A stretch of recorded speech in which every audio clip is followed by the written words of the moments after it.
Hello, I'm Alexander and today we'll talk about Grado SR325e and my experience with this pair. This is my own pair that I bought to upgrade from SR80e. No one paid me to make this review and all thoughts and opinions expressed in this video are my own. There are 5 headphones in the Prestige line of Grado headphones: SR60, 80, 125, 225 and 325. The SR325 is the top of the Grado's entry-level series and it comes at $295 US. As far as I know, there have been 4 revisions of this product line. The first revision has just a number as a model name. The second revision has the letter I next to the number in the model name. The third revision, the one in this review, has a letter E next to the number in the model name. And the fourth current revision has the letter X next to the number in the model name. During the upgrade, I went straight from SR80e to SR325e as I wanted to see what the top of the Grado's Prestige series had to offer. You may disagree, but in my opinion, SR125 and 225 are more side grades to SR80 sound profile-wise. Grado headphones feature a vintage open-back design, which I'm personally a big fan of. The SR325e has a 40mm drivers that are matched at 0.05 dB and a leather headband. The ultra-low resonance metal alloy ear cups help with the tuning, and the headphones also come with a notably thick and durable cable. The impedance of SR325e is 32 ohms and the sensitivity is 99.8 dB. The headphones weigh 356 grams with the cable. Now let's talk about design and build. Grado headphones are famous for their utilitarian and simple design. In addition, it's hard to mistake this design for any other pair of headphones. I like their vintage look and the fact they're handmade in Brooklyn. The headband is made out of steel spring and it's covered with leather. There is no padding present here, so the headband can create a hot spot on your head. The clamping force is above average. The hinges that connect the headband to ear cups are metal and represent a simple rod with adjustment mechanism. The hinges also have a plastic blocks on both sides with the channel indication. I'm not a big fan of the adjustment mechanism and it tends to become loose over time. This is exactly what happened to one side on my pair, though I think it can be easily fixed. The SR325 ear cups are made out of metal instead of the fully plastic ear cups on other models of the Prestige series. The backside of the ear cup is protected with a metal mesh. There is a Prestige series and Grado Labs inscription around the ear cups, and the model name is printed on a small round piece of plastic that is glued to the mesh. Over time this part tends to fall off, but it's still going strong on my pair. The headphones come with a thick non-detachable cable that has a 3.5mm connector on its end. While I appreciate such a thick wire, the cable is not very comfortable, especially in a portable scenario. Now a couple of words about the ear pads, as Grado ear pads and its mods can be considered a niche hobby within the headphone hobby. Grado uses 4 different sets of pads in their headphone lineup: S, F, L and G. The G pads are over-ear pads, while the rest are on-ear. The SR325e comes stock with the L pads. All Grado headphones are tuned for the pads they come with. This means if you change the ear pads, you will also change the intended headphone sound signature. Now let's talk about fit and comfort. The fit and comfort of Grado headphones are hit or miss. This is especially true for SR325e with the stock L ear pads. There is not enough padding on the headband, which sometimes bothers me and creates a hot spot on top of my head. The cups swivel well and it's not hard to find a good position, but in the end this is not the most comfortable pair of headphones I own, especially with the glasses. With the G earpads, this pair becomes much more comfortable, but it alters the sound profile too much for my tastes. Now let's talk about the sound.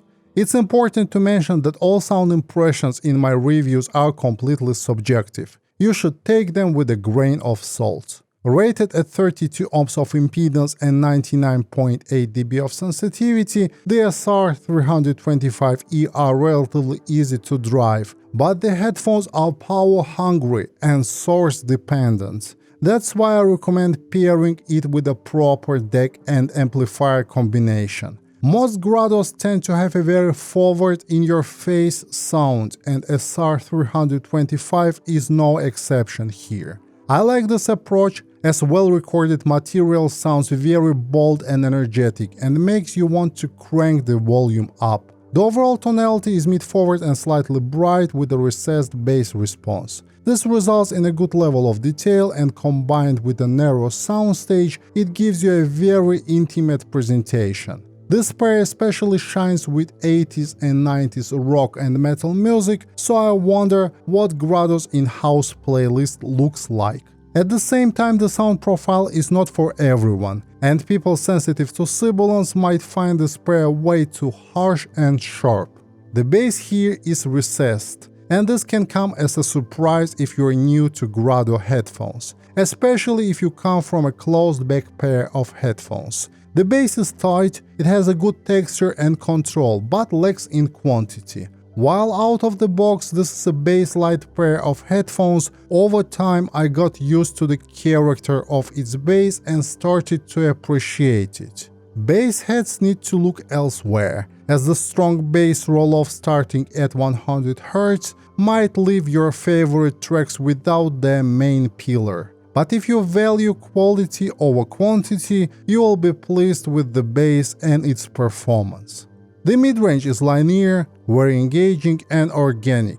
As the Grado 325e has a quite narrow soundstage, the vocals and instruments sound very upfront and intimate. Lower mids have a good presentation details and texture. Distorted electric guitars sound fantastic and have a lot of bite. The upper mid-range is slightly on a brighter side, and the upper mid-range peak at around 2 kHz may be bothersome to some people. In my case, the mid-range never sounded harsh, but on rare occasions, the upper mid-range was borderline sibilant. I particularly enjoyed the mid-range with a lot of 80s and 90s rock and metal music, as it sounds like Grados were made for it. The treble is energetic, but it's not even. This is by no means a reference pair of headphones, and it's quite colored. There's an air and sparkle here with a good level of detail and resolution. The treble is sharp but still natural, and it was never harsh in my case. It reveals a lot of details but can be unforgiving with poorly recorded and mastered recordings.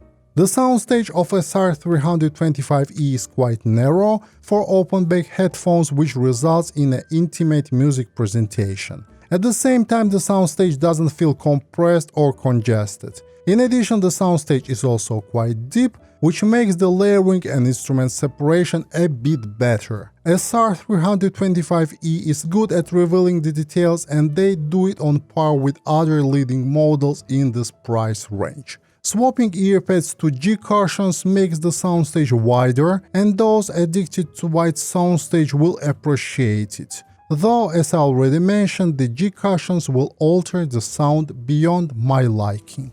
Before settling down on the SR325e, I also compared it with the SR325x, the most up-to-date model. Comfort-wise, I prefer 325e because 325x is shipped with the AF earpads, which in my opinion are the least comfortable Grado pads. And in my case, drivers were sitting directly on my ears, and it wasn't the most pleasant experience. Yes, I could just swap the earpads, but as I already mentioned, Grado headphones are tuned for the pads they come with. This means changing the 325x earpads would change the intended headphone sound signature.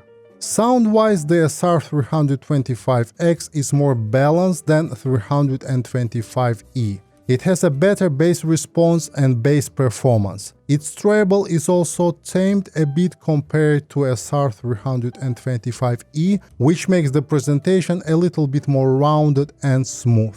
In addition, the SR325x doesn't sound thin on occasion as SR325e does. The differences between 325e and 325x still boil down to a personal preference, so there's no clear winner here. I picked 325e over 325x because, in my opinion, it has a more lively and engaging sound. It's more revealing, it's brighter, and it's more crisp. While SR325x is slightly warm, full and lush, with a better mid-range reproduction, in my opinion, it's not as resolving as SR325e.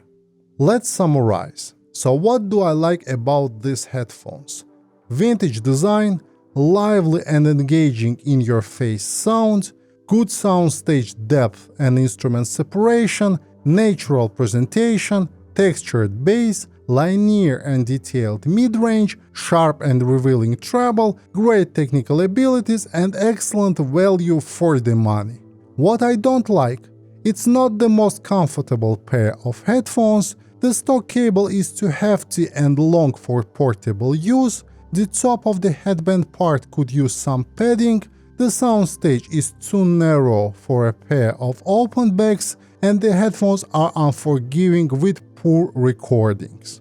All in all, the SR325e is a very controversial pair of headphones for me, but its pros outweigh its cons in my case. This pair has a personality, something that a lot of headphones in the market don't have, and I love the vintage design and looks, though I think the comfort could be better.